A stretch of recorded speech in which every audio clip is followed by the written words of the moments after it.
very special guest, and I just want to let you know we are streaming on Facebook and YouTube at the same time. And anyway, good morning, Salute, the first one here. And I'm going to bring on a special guest, Nick Schmidt. I don't want to butcher anybody's last name, which I normally do. So, Nick, well, I'll let him explain his story. And Nick, you're coming on in like 2 seconds, and I understand. Good morning, Nick. How are you? Good morning. Good morning, everyone. I'm doing well. Yes. How are you doing, Jerry? I'm doing wonderful. Thank you. And, now, this is what I wanted to check. Can you see if these comments that come up? I can't see anything, Jerry, because I'm just on my cell phone. No. Yeah, and no worries. No worries at all. Salute is on. She's the first one here, and she's saying aloha. And then Aloha. Mike Peters. I'll bring up the comments. And Mike Peters. Everybody's piling in. Yeah, Andrew, I'm bad at these names. So good morning from Anjin. So anyway, Nick, tell us exactly what you do. You look real comfortable there. I love it. Yeah.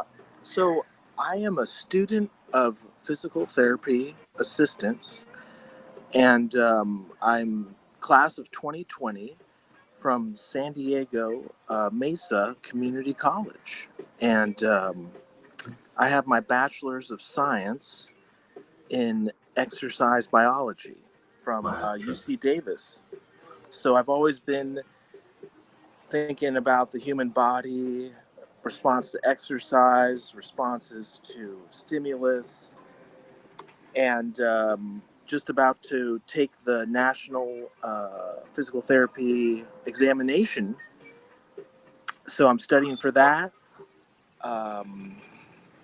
And I just love working with stroke patients. That was my initial. That's what kind of got me into physical therapy. Was working with a stroke patient, and it really just, that's So I love working with stroke patients, Jerry. Wow, that's terrific. And good morning, Paul, and Paul, two other Pauls. But so you're doing. You're still currently. I mean, you are working with some patients, and you're really into neuro. Right. I'm into neuro. I like thinking about the brain, the human brain, and everybody's brain is so different, and you can stimulate it so differently.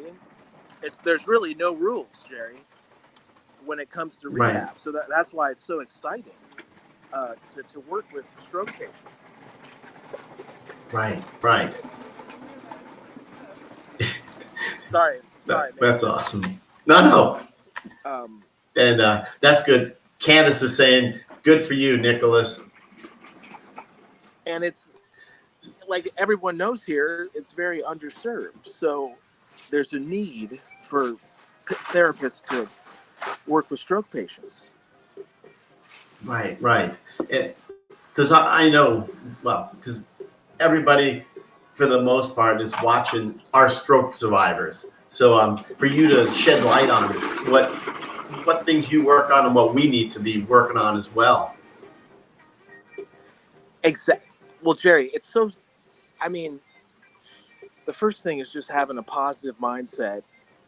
I know it's hard as the stroke survivors. It's not always easy, but as long as you can create a community of positivity like you are doing right here, Jerry, that's a good start, And that's another reason why I like working with strokes is you got to stay positive, and I'm a very positive person. So it just comes naturally, Jerry. Right. Yeah, am I working with stroke patients right now? I'm studying because I just finished all my clinicals, rotations. So I was working I was an intern, a student of physical therapy assistant at a stroke rehab, acute setting, and also an outpatient physical therapy clinic. I worked with a stroke patient. So I've seen a lot, but I'm still learning a lot. So just starting my journey into the professional career as a PTA. Yes, and it is really amazing because I've gone to therapy for 10 years off and on, and the ones that really the students that are really that I worked with, the students take for me they took over for me, and it was really they're so passionate, and I could tell with you you're so passionate about what you're doing, and it really resonates with me. Thank you, Jerry. Well, it's an exciting, like we were talking about, it's a new frontier of, trying to figure this stuff out. And the human brain is very mysterious. So Right. it's such an interesting thing to talk about, to study. And Yeah, completely. it's everybody's brain is wired so different. So one thing could work for somebody and not work for another somebody. And so I like that, Jerry, because everything else is kind of black and white. You get all those other kind of therapy, but neuro, not the case at all. Yeah, you talk about that a lot. We talked yesterday, in neuro. You really are into as you said, the brain. And I've been told a couple times that I plateaued, but that doesn't work because I've seen progress over the years. Exactly, Jerry. I think that's people are doing their best because they don't want to give people false hopes, right? Nobody wants to give you false hopes. Right. But I don't think that's, for me, I don't like saying that because there's always room for growth, as you know, Jerry, as a lot of folks here know. Yes. And stimulating that brain, you have to make your brain believe in itself. I know it sounds corny or whatever, but No. It's actually really important to have that mental, capacity. The awareness there. And also, Paul Cummings here is asking, what's your approach to mindset? What is the first thing you should do? So if when I'm working with say a stroke patient, I just treat them like I would anybody else who's healthy. You don't treat them any differently. You sure, they might not be able to respond or comprehend what you're saying, but just think of a little baby, right? Right. It's like, am I gonna, that's the kind of you just kind of go back to those primitive, like if you're treating a baby. So Right. you want to stimulate it. You want to stimulate as much as you can, talk around it. It's the same concept with stroke patients, is the way I look at it, Jerry. No, yeah, that's terrific. Like a child. Right. You want to teach a child, Completely. But the brain is different. The brain is different, obviously, than a child's brain, but you want to give as much stimulus as you can. That's repetition. It just comes down to that. And that's perfect. It's very simple. You just got to treat them like you would what we would say normal, whatever that means, human being, right? Yes. Yeah. So, no, that's great. Yeah. No, I agree. And also, Candace here, a lot of people are out. She says, yes, it is a new frontier, especially with neuroplasticity taken into account. Totally. I mean, it's such an exciting time because there's a lot of folks. I don't know too much about this. I haven't seen too much of it in my internships because I've just seen the more old school, hard, just the weight bearing, increased weight bearing right. on the affected side, more of that classic stroke stuff. But now with the advancements in technology, right. It's going to be exponential growth as long as these companies that are developing the technology really want to help stroke patients out, or if they're just, you know what I mean? Yeah. If they can the potential's there. Because I know, there's that Elon Musk has his neural link. Yes. He's been working on. I don't know if you guys have heard about all that stuff, but he's very interested in connecting the human brain with technology. Right. And what better patients than stroke patients, or any other neuro patient? Yeah. No, I agree. So, And Leslie, who's a friend of mine too, she's a stroke survivor still, and she says if you work, then you don't plateau. oh right, if you just keep working, don't let it stop you. Just keep Right. on, keeping on. Right. Yeah, It's and that's why it's so pivotal who you're around. The first, when you're diagnosed, when you have it, if you're around a bunch of negative people who are just going to tell you, oh, you're never going to get better again, that's already starting off on the wrong foot. So you want to surround yourself with positive energy and positive folks, because every moment counts. That's what's so vital about strokes. Every moment is so important, because there's, at any moment you have the potential to strengthen your neurals, your brain. Really, that's what it comes down Yeah. to, Jay. Yeah. And Brooke Allen, that's why if you can't see the comments, I'm just bringing them up. And it says, Brooke Allen, awesome stroke survivor who works really hard on recovery. And she says, hi, Jerry, right on with exercise. Recovery is possible. Yes. It's so important. And the human body is so powerful. And we barely tap into it in our day-to-day lives, most folks. Right. But Sure. But stroke survivors, you guys know, there's a lot of power in the body. So it's just educating yourself on, these therapy concepts. And one thing that I remember as a student that I struggled with when I was at the stroke rehab center was getting the patient out of bed, right? So if you're getting a stroke patient out of bed, what side do you get them up on, right? The affected side or the non-affected side? You get them up on the affected side because you want to stimulate that side so you get more activity going. Because if you just get them up on the strong side every day, they're just going to keep compensating using the strong side. So yeah, so true. It's just little stuff like that, Jerry. Like, make sure you get up on the weak side, the affected side, even though it's more difficult. As long as it's safe, you got to be safe. Always safe.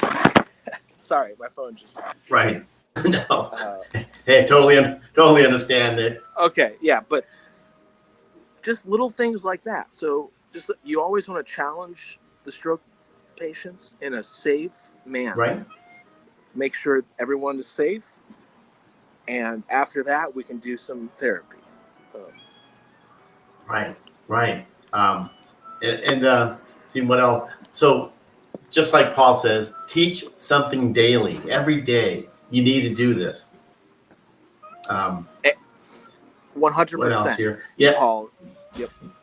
Yep. Exactly. The consistency supports our growth and rehab. Great comments we're having. Yep. Repetition. Yeah. Right. It's just like you're teaching a child a new language or something. You gotta just. It's not a child, though. So that's where it gets a little bit. That's where we have to figure it out, Jerry.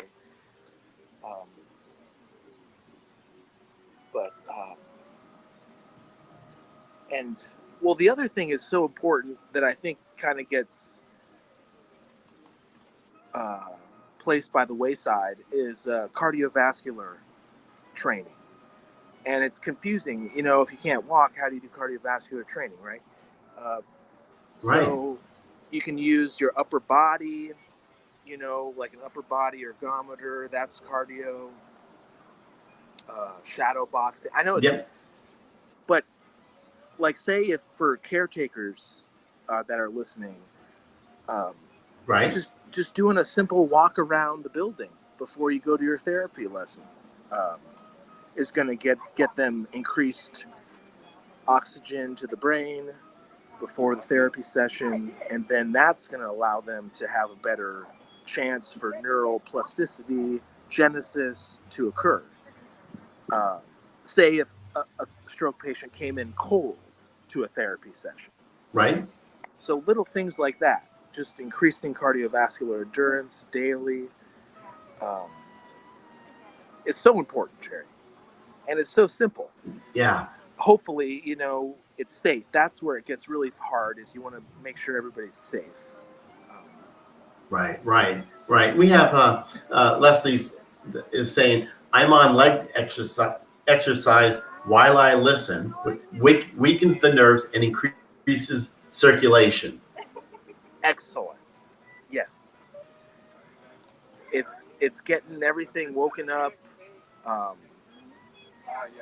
and you just having that increased airflow to your brain allows your brain if you have greater cardiovascular endurance, you're Right. going to have more nutrients to the brain. It's going to be able to grow bigger. So versus somebody who's not doing any cardiovascular training. Yeah, that's very true. And And just it's like Paul was saying again, oh sorry. yeah, no, sorry to interrupt you. Oh no, you're He fine. says reps. Paul is saying reps with intensity creates the brain something to chase down. An excited brain is more engaged to learn. Yes, 100%. Right.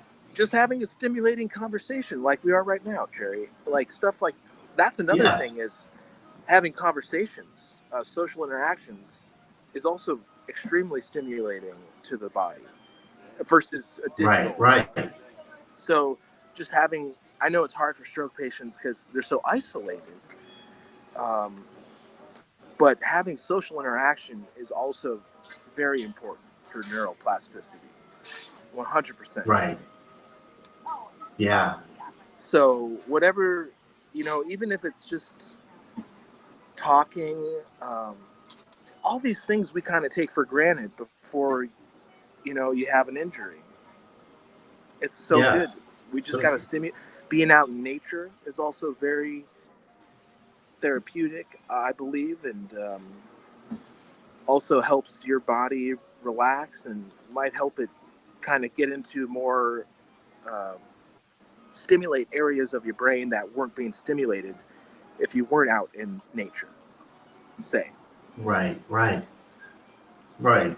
We take for granted because not most, but for the most part, a lot of stroke patients like me, like Paul, a lot of them, when you have your stroke, you you have aphasia, and then we can't even talk. And so that's another big part of, don't take that for granted at all.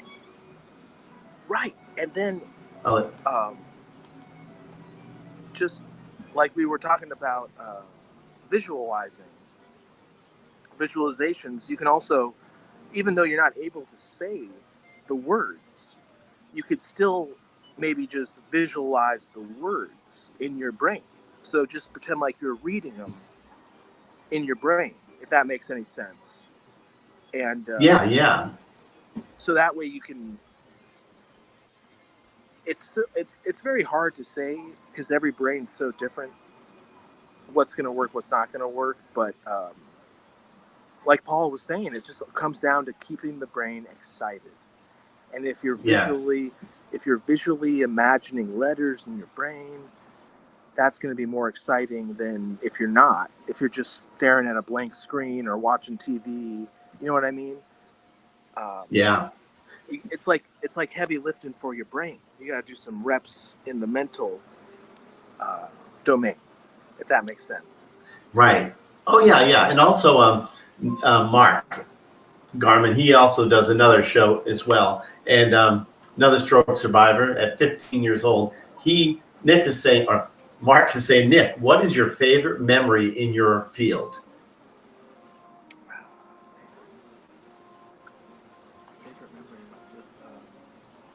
Tough question there. Yeah, there's so many good memories. That's why I love working in rehab. There's so many. I really enjoyed working at a stroke rehab acute setting, because these patients it's like you get to see them the first therapy session after the stroke, right? And that's right. that's such an important moment. So I think any of those patients where I was working with them, like, the first therapy session after their acute hospital stay, I think Right. those moments are my favorite, because you're setting the tone. You're setting the tone for the whole rehab. You're trying to get them on a positive track. So, in particular, I like, giving people that hope that it's not over. Yep. That's awesome. Yeah, no, I totally understand that. I've had a lot of therapists, and those ones that, I don't know if there's going with the flow, but the ones like you're saying you give them hope, and that gives me as a stroke survivor, stroke patient, hope, and that is so important, at least for me, and I'm sure for everybody. Who wouldn't want that? Right. So those are the patients I enjoy. I mean, I enjoy all patients, but wow. I feel like they are the ones that really, really need it at that moment in time. Right. Exactly. So, yeah, and it's funny. Some of the, like Mike Peters said, I imagine visually what I'm going to do the following day. That's how I walked in the pool, because I had done it already. Yeah. You said it. That's what it's about, right there. It's just like all these athletes training, right? They're visualizing, making the free throw, winning whatever.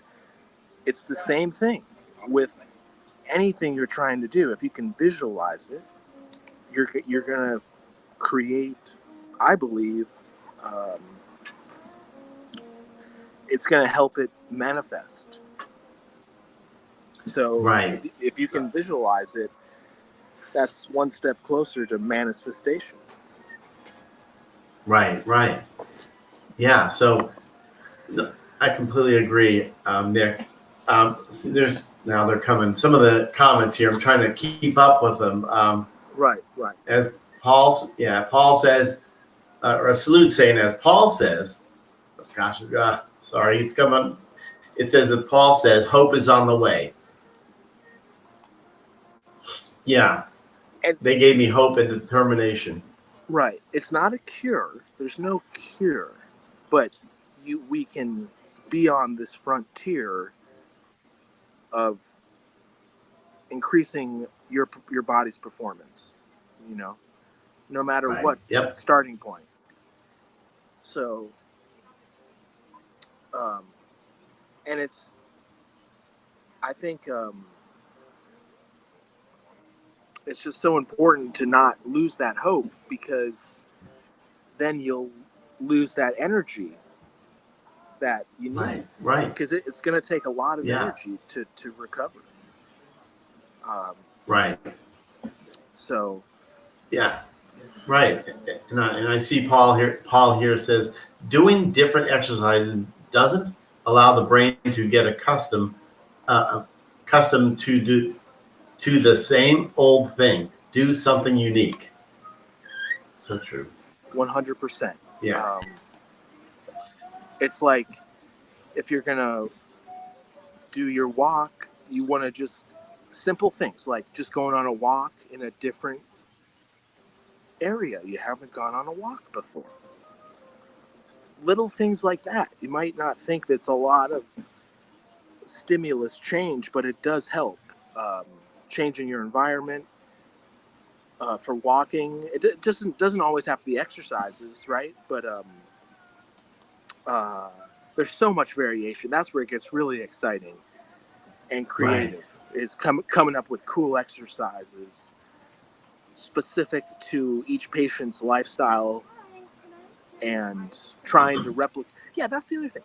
Do the things that stimulate your brain. Don't do if you feel like an exercise is boring, find something else to do that gets just think of like a little kid. A little kid. What does a little kid do? He's just playing. And essentially that's what grown adults have to do now is find a way to play again like they were when they were children. Because that's also going completely agree. Stimulate your brain much more. Right. And Mark is. Oh, go ahead. Oh yeah, no, I was just saying like versus just doing a prescribed exercises over and over and over and over again. You know what I mean? Yeah. Completely. And Mark is also saying it all starts with the mindset. The brain is so vital to one's recovery. If your brain is in the right mindset, it works wonders. Positive mental attitude is the key in one's recovery. 100%. I mean, of course, there's a lot of it's complex, but what can everybody has control over their brain, I hope, at each day, so you can set the tone. And one thing I've been doing to help with this whole pandemic situation is I've just started doing breathing exercises, and it's based on the Wim Hof method. I don't know if anyone here is familiar with Wim Hof. Now, I'm not sure. Lou, she does a show at 11:30 my time, which is 9:30 your time, and she does it on Qigong. Salute, apologize, I'm just butchering Qigong and breathing and some other stuff. But what is yours like? So, I mean, it's all, it all goes back to like the Himalayan monks practicing Buddhism, right? It's all just variations of that. So it's like, it's not like these are new. People have been doing this for thousands of years. It's just recently that people have, like this guy, Wim Hof, he's a Dutchman. And I downloaded his app, and he has a guided breathing, and it's basically you just have a conscious breath for 30 breaths, and then you try to hold your breath as long as possible afterwards, and you're not forcing anything, so none of this is like, it shouldn't be strenuous, but it's really helped me just remain calm in these weird times, and it also helps your brain because you're increasing oxygen flow. Because I mean, how many people wake up and we're always, first thing we do is look at our cell phones and stress out, right, or something. So if you wake up and just take 30 breaths, I mean, you're gonna feel a lot different. Right. That's true. Just breaking these habits that we don't really. I know it's hard. It's hard for everyone to get away from technology, but just having a conscious breath, Jerry. I mean, it's not really about the breath holding. It's just more about being conscious of your breath. No. And yeah. Increasing your awareness. Yeah, exactly. Now, there's a comment here. Candace saying, "How do you spell his name to get the app?" Oh, this who you are. Okay, let me see here. I'm gonna send. I'm gonna send it, Jerry. Here. Yeah, he's Dutch, so it's strange. It's a strange spelling. I don't know. Did you get that, Jerry? Oh, did you send an email or? I just sent it within the Believe A TV. text. I can. The Beeline. Let's see here. Let me see here. Right. Yeah, because my phone I don't have right here. Oh, okay. It's a free app. That's the other nice thing is it's free. It's not you don't have to pay a lot of money for it. There we go. Yeah, I don't have my phone here because I have these people working in the house and they need my phone for. Okay, so, I'll send you an email here, Jerry, and I'll post it on my on my Twitter account as well. I just can't. Okay, yeah. So sorry. yeah, so Salute is saying, which so I understand. She just said cheat. Okay, do it. So it's WIM space HOF. Winhoff. Okay. Winhoff. Okay. Yeah. Okay. So Salute is saying Qigong. That's what she teaches. Qigong is thousands of years old practice of breathing, relaxation exercises. See, I need to study that, Jerry. Yeah. And that's another frontier. Right. That's another frontier that I'm really excited to get into. Is breathing. Right. So, I wish I knew more. I've just been introduced through Winhoff because he's got this cool app, and I can literally just wake up, turn it on, and he's right there guiding me through breathing exercises. Right. That's awesome. Because Candace just said thank you, and Paul said Wim _Hoff, right? WIM_HOF. Right. So he has. Yeah. Okay. And he has an app on the App Store. You can download it. Okay. Interesting. So I'm a big fan of him because he's also very positive and he's very lighthearted. He has a very, very emotional story how he even got to this point. So he's a very interesting guy. Very interesting. Wow. Good to hear. Okay, so Mike Peters just said he downloaded it already. Good job, Mike. And it's just take it's not competitive. Don't think of it as a competitive thing. It's just if you can only hold your breath for say 20 seconds, don't get discouraged. It'll get better. So it's kind of confusing at first, but the thing I like about this app is it makes you more aware of your breathing. Right. Yeah, because I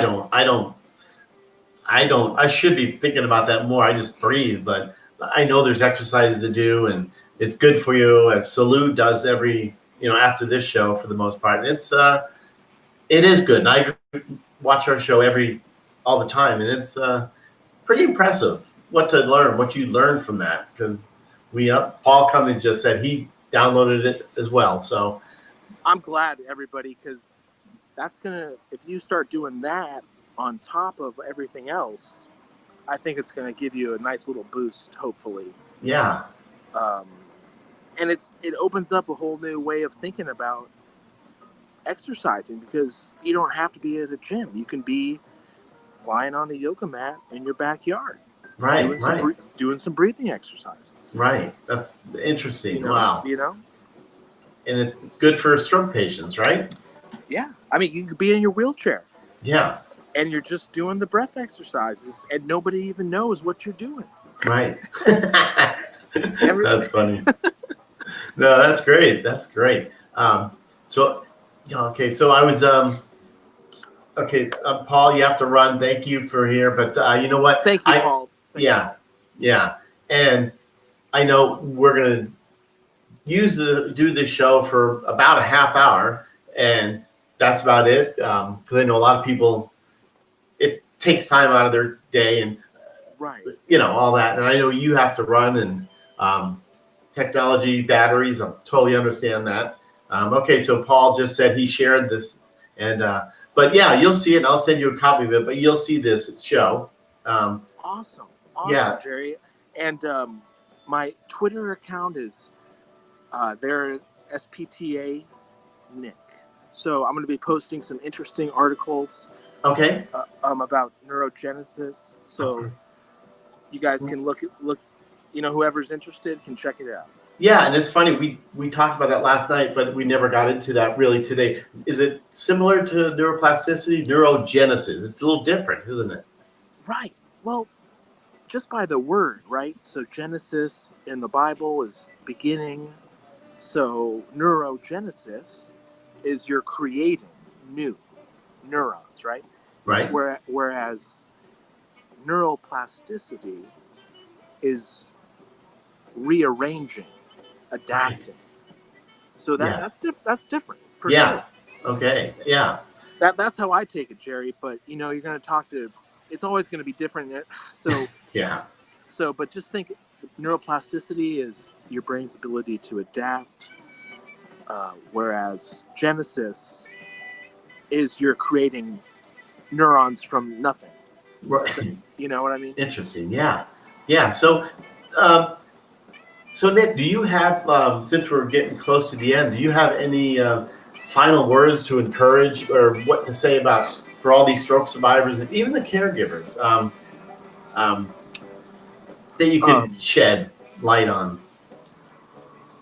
So, yeah, one thing I think that I might not have stressed enough was the importance of rest.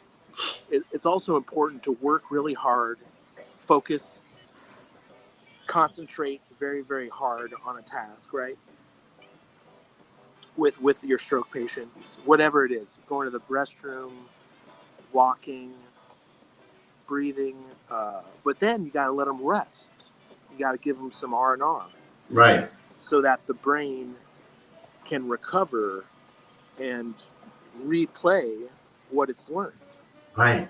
So you got to give them. It's a balance. You can't just stimulate, no rest, because I know that some stroke patients are like that because they're so go get them, right? Right. So I hope people also rest, because that's just as important as the high concentration exercise, Oh yeah, it's completely So- no. Yeah, I always get brain fatigue where I have like with me. I all of a sudden I could be doing something. All of a sudden, oh my gosh, I have to go lay down, even if it's for 5 minutes, and then I'm good to go after. But I know you're talking about it. You need to get to sleep and you rest. Otherwise, you're not going to recover. Because recovery for stroke patients, you work hard, but you do need to rest, don't you? Right. And just to create a community around you that is supportive for your rehabilitation. That's another big thing, is you got to surround yourself with positive energy. Yeah. Yes. So Right on. Whatever you have to do, you got to keep that spark in the brain going. Yeah, exactly. And I see Mark. Mark Garman says, from my comment, I said the brain fatigue, and he says, me too. Now it seems like a lot of people are saying that. And that's where I think the breathing, which is just a form of meditation, right? It's just kind of like that allows your brain to relax even more. Right. And that's why I like those exercises. Again, it's not just Wim Hof, it's any breath exercise. You can breathe so many different ways. It's amazing. Yeah. It's endless, Jerry. So it's just important to keep a positive attitude, and find things that you want to do. If there's always something you wanted to do, then do it. Don't just think you can't do it because you're limited. It's not the case. You can do it. So that's awesome. That That's would terrific. You can do it, guys. Just keep up. Just keep on keeping on. That's awesome. You know, you're gonna get back some part of your life for sure. Right. And can you say one more time, because I'm seeing some. I think Candace said she couldn't find the app, but it is actually WIN as in Nancy, right? Oh, sorry. No. It's WIM. Oh, okay. As in, you know. Yeah. Maria. Yeah. Yeah. No, I totally understand. So, because some people did get it, and then Mike wants to know the Twitter name again. Is it PTA? Oh. No. So, sorry. Sorry. It's S. So student PTA. I still have to pass the licensing exam. So sure. I'm a student right now. Right. So it's SPTA, all capital, lowercase, NICK. Okay, Mike, you got that? Come on. Yeah. I can. I just wish here. Maybe I'll send it to the. Oh, here we go. Wait a second. I think I figured something. Okay, never mind. So sorry. No, I'm just gonna say it. I'm gonna say it again. Okay. SPTA. So SPTA NICK.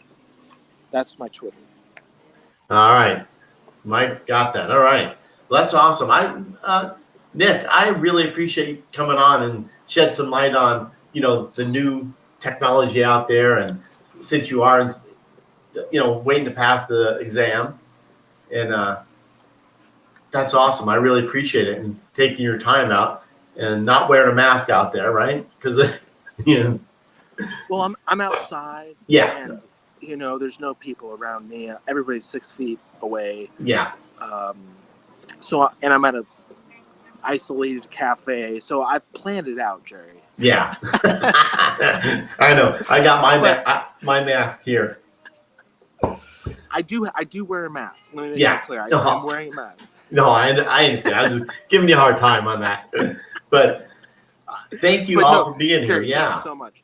I'm always happy to educate folks on strokes, and hope I helped some people, and hope I brought some positivity to your day.